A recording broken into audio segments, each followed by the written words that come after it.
If you invested in Dubai real estate between 2020 and 2023, congratulations, because you experienced the golden age of the UAE real estate market. Pretty much any property, even the lowest quality by Dubai standards, was growing.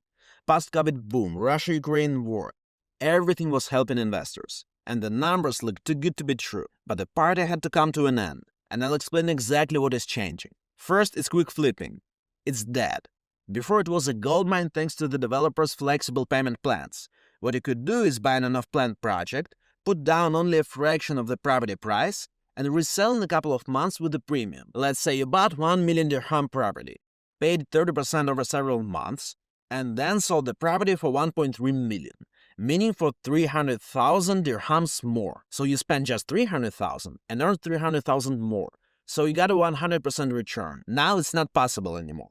First, because the market changed, and second, because developers are setting barriers.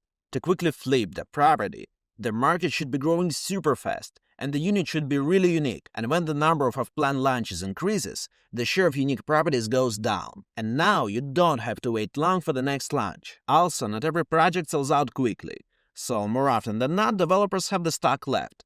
So why would anyone buy the unit from you when they can buy from the developer, probably even at the lower price? And even if you have an awesome property and people would love to buy it from you while it's under construction, developers have made it really hard. Every developer has their own rules, but generally, you can't resell the property until you pay it off a certain portion.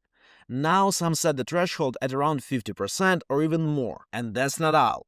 One thing is when you can't make money, and another when you can sell below the buying price, because again, developers have the power not to let you do so. To sell a property, you need an NOC, which is a no objection certificate. It's issued by the developer, and now there are cases when developers just don't issue them if you sell below the price you paid. It matters to them because all the transactional data in Dubai is transparent, and they don't want the market price for their properties to go down, because they want to launch the next phase at a 10% higher price. But quick flipping was always associated with a higher risk.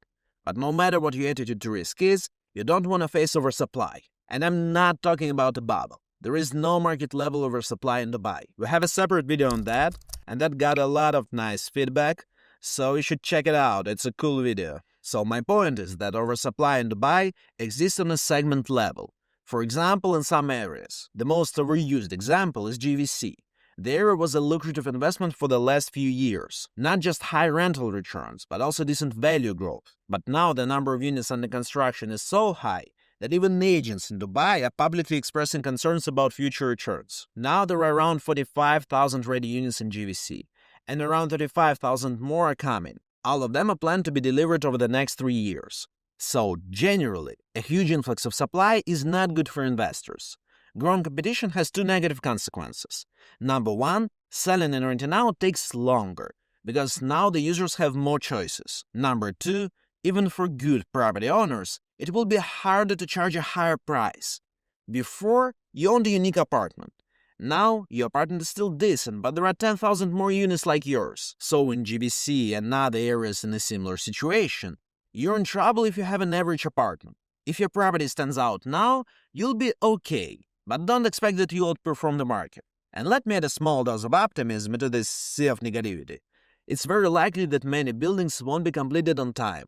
Right now in Dubai, out of all of planned projects, 65% are less than 20% complete, so I think the factual increase in the number of units will be more gradual than planned. Another thing that bothers many investors is that off-plan is more expensive than ready properties. And I see two opposing camps over this issue. Those agents who sell off-plan say that this is how it should be, because new buildings will be better than old buildings, so all the renters and buyers will prefer to live there. Therefore, the price difference is justified. At the same time, those agents who sell ready properties say that it doesn't make any sense, because if you buy an off-plan project, you take more risks. You don't know how long the construction will take or what the quality of the building will be.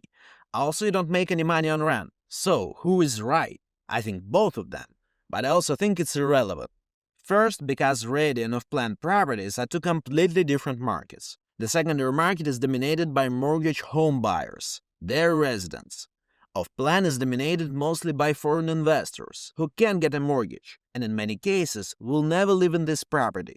As a result, drivers that define the prices are not all the same. You won't believe it, but there is a significant correlation between the stock market and off-plan in Dubai. Second, the opinion that now, suddenly, off-plan became more expensive than ready real estate is wrong.